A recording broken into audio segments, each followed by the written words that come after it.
बड़े अपराधी संसद में, सब छोटे अपराधी जेल में। चलो जंतर मंतर दिल्ली, चलो जंतर मंतर दिल्ली में। एनटीए रद्द हो, हम ये प्रदर्शन कर रहे हैं। इस्तीफा दे धर्मेंद्र प्रधान, इस्तीफा दे। तुम्हारी अकाउंटेबिलिटी बनती है इस देश के लोगों के लिए, तो तुम्हें जवाब देना पड़ेगा, तुम्हें उसे हटाना पड़ेगा। शासन में बैठे उनके खिलाफ फिर तेज आवाज उठाएगा और फिर सरकार के कानों में जो आवाज जाएगी उनके कान फट जाएंगे। विकल्प वाणी, सच्चाई की खोज। दोस्तों नमस्कार, विकल्प वाणी सच्चाई की खोज में आपका स्वागत है। इस समय विकल्प वाणी की टीम दिल्ली के जंतर मंतर पे है और मेरे पीछे आप देखेंगे ये कॉकरोच जनता पार्टी के कैडर हैं, समर्थक हैं और दिल्ली और देश के कोने कोने से आए छात्र हैं। ये सभी एक आवाज़ में एजुकेशन मिनिस्टर धर्मेंद्र प्रधान का इस्तीफा की डिमांड कर रहे हैं। अब सवाल ये उठता है कि नीट की परीक्षा में जिस तरीके से धांधली हुई, क्या धर्मेंद्र प्रधान का इस्तीफा लेने से ये दोबारा नहीं होगा? क्योंकि 2024 में भी नीट की परीक्षा में धांधली हुई थी और बार बार ये धांधलियाँ अलग अलग परीक्षाओं में होती रही हैं। इस सवाल को समझने के लिए, ये जानने के लिए विकल्प वाणी टीम यहाँ पहुँची है। यहाँ आए प्रदर्शनकारियों से हम बातचीत करेंगे और इस सवाल पर पूरी चर्चा करेंगे। आप हमारे साथ बने रहिए। विकल्प वाणी, सच्चाई की खोज। कह रहे कि धर्मेंद्र प्रधान का इस्तीफा लेने से क्या पेपर लीक होने के धांधलियाँ रुक जाएंगी? क्या धर्मेंद्र प्रधान के इस्तीफा देने से क्या पेपर लीक की धांधलियाँ रुक जाएंगी? नहीं, ऐसा तो है नहीं। धर्मेंद्र प्रधान फर्स्ट स्टेप है ये एक अकाउंटेबल और आंसरेबल सिस्टम बनाने के लिए, एंड ये सबको समझ में आ रहा है। ये मैसेज अब क्लियर हो चुका है कि धर्मेंद्र प्रधान सिर्फ one spoke of the wheel जैसे बोलते हैं। बहुत सारे मुद्दे हैं, बहुत सारे युवाओं से जुड़े मुद्दे हैं, उन सब पे ध्यान देना पड़ेगा, तभी एक अच्छा सिस्टम बनेगा हम लोगों का। लेकिन सब लोगों को यहाँ पे समझ में आ रहा है कि ये मूवमेंट है, ये लंबा खेल है, लंबा संघर्ष है।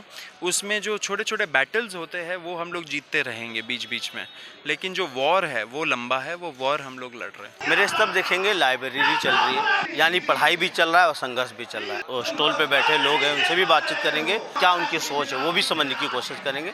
ये कहना तो बहुत मुश्किल होगा कि रुकेगी नहीं रुकेगी, लेकिन जनता मांग कर रही है तुमसे। इस जनता ने इस सरकार को बनाया है ना, जनता मांग कर रही है इस्तीफे की। मैं वो बात बाद में, इस्तीफे के बाद वो कुछ होगा नहीं होगा, पर जब एक देश की बड़ी आवाम जब एक चीज़ के लिए मांग कर रही है सरकार से, तो सरकार को ये दे देनी चाहिए, इस्तीफा मिलना चाहिए।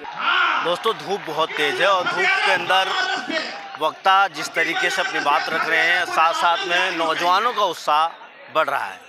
हाँ, ये ज़रूर है कि धूप है, आज अभी संख्या कम है, लेकिन जैसे जैसे शाम होगी वैसे वैसे लोगों का हुजूम यहाँ पे होगा। लेकिन आप उस तरफ देखेंगे और इस तरफ देखेंगे, जो नौजवान हैं डटे हुए हैं, अपने साथ अपने घर से खाना भी लेके आए हैं, वो खाना भी खा रहे हैं और इस प्रोटेस्ट में डटे हुए हैं। वो बस बार बार एक ही बात कह रहे हैं कि किसी भी तरीके से अपनी लड़ाई को हम पीछे नहीं हटने वाले हैं। धर्मेंद्र प्रधान जी को जवाबदेही देनी पड़ेगी, उन्हें इस्तीफा देना पड़ेगा। बहुत सारे नौजवान हैं, इनसे बातचीत करेंगे, आइए उनसे बातचीत करते हैं। इस्तीफा के बाद ये सुनिश्चित होगा कि जो आने वाला जो उस कुर्सी पे जो बैठेगा उसे एक डर का माहौल होगा कि अगर देश में पेपर लीक होता है, शिक्षा व्यवस्था में गड़बड़ी होती है, सरकारी स्कूल में अच्छा एजुकेशन नहीं होता है, तो फिर देश का युवा सड़क पर आएगा और फिर देश की जो शासन में बैठे उनके खिलाफ फिर तेज आवाज़ उठाएगा और फिर सरकार के कानों में जो आवाज़ जाएगी उनके कान फट जाएंगे। एक चीज़ और समझाइए मुझे, एनटीए है, एनटीए भारत की मानव संसाधन विकास मंत्रालय के अधीन काम करता है, लेकिन वो कोई संवैधानिक संस्था नहीं है। उस पर भी बहुत सारे सवाल स्टूडेंटों ने उठाए हैं, मानवाधिकार जो कार्यकर्ता उन्होंने भी उठाया है। क्या उसकी कोई जवाबदेही नहीं बनती इसके लिए? बिल्कुल बनती है, उनकी जवाबदेही बिल्कुल बनती है। और उन्हें जवाबदेही देनी भी चाहिए। इस तुम्हारी अकाउंटेबिलिटी बनती है इस देश के लोगों के लिए, तो तुम्हें जवाब देना पड़ेगा, तुम्हें उसे हटाना पड़ेगा। एनटीए का जो स्ट्रक्चर भी बना है वो एकदम ही उसमें पारदर्शिता भी नहीं है और आंसरेबिलिटी अकाउंटेबिलिटी भी नहीं है। आपने देखा होगा जो इतने सारे पेपर लीक्स हुए हैं एनटीए के अंडर, उसमें कौन जेल गया है? इतना करप्शन हो गया, अरबों खरबों का गेम है ये पूरा, कोई जेल नहीं गया है। एक आई थिंक एनटीए के कोई सीनियर ऑफिसर का तबादला किया गया था, उनको तो एक तरह से प्रमोशन मिल गया उसके बाद, क्योंकि छत्तीसगढ़ में आई थिंक जो चीफ मिनिस्टर है उनके पर्सनल सेक्रेटरी या प्राइवेट सेक्रेटरी बन गए थे। तो ऐसा अगर सिस्टम है, लोगों को बहलाना फुसलाना, झूठ बोलना, उनको एक तरह से चीट करने वाला जो सिस्टम बन चुका है, उसी के खिलाफ ये मूवमेंट है। एनटीए रद्द हो, हम ये प्रदर्शन कर रहे हैं, इस्तीफा दे, धर्मेंद्र प्रधान इस्तीफा दे, हम दोनों के खिलाफ लड़ रहे हैं। ये जो हमारा एजुकेशन बजट है ना, 7% का बजट है पूरे बजट का, जो होता है 1.3 लाख करोड़ का बजट है। ये सारा पैसा गया कहाँ? तुम शिक्षा नहीं दे सकते, तुम इतने पैसे में, तो तुम कितने बड़े भ्रष्ट हो, ये इसी से पता चल जाता है। तुम सारे पैसे कहाँ भेज रहे हो ये भी नहीं पता चल रहा है। तुम अपने बच्चे को तो विदेश में पढ़ाते हो, और जो भारत का जो बच्चा है, भारत का जो भविष्य है, वहाँ आप शिक्षा नहीं देते, वहाँ अंधभक्त बनाना चाहते हैं।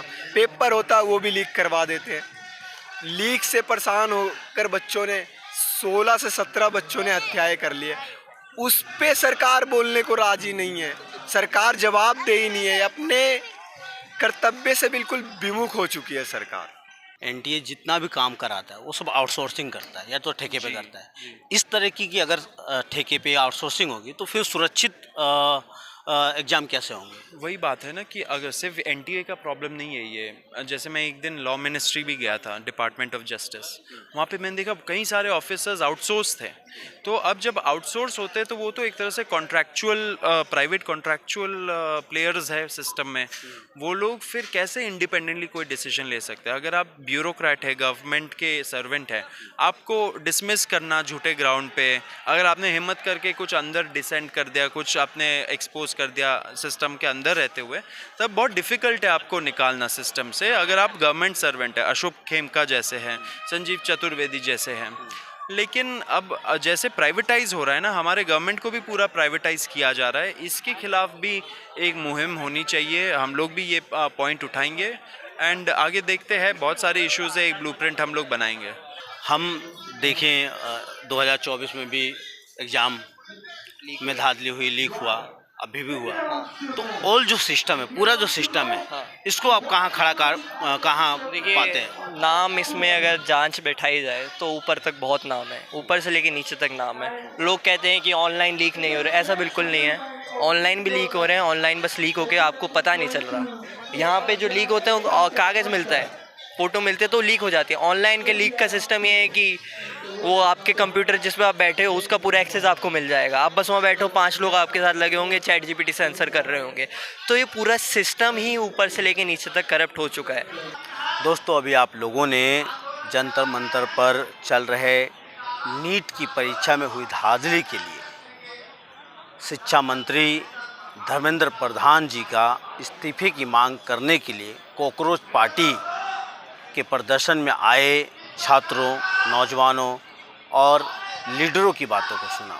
हमारे देश दुनिया का सबसे बड़ा लोकतांत्रिक देश है, ऐसा कहा जाता है। ऐसा कहा जाता है कि यहाँ के लोग अपने ऊपर होने वाले दमन के खिलाफ या बढ़ते शोषण के खिलाफ सरकार से, जिसे लोगों ने चुना है, उससे जवाब मांग सकते हैं। लेकिन बीते कई दिनों से दिल्ली के जंतर मंतर पर लगातार नौजवान और लोग, आम लोग, सरकार, एनटीए और शिक्षा मंत्री से जवाब मांग रहे हैं कि नीट की परीक्षा में धांधली क्यों हुई, क्यों 16 बच्चों को अपनी जान गंवानी पड़ी, लेकिन सरकार चुप है।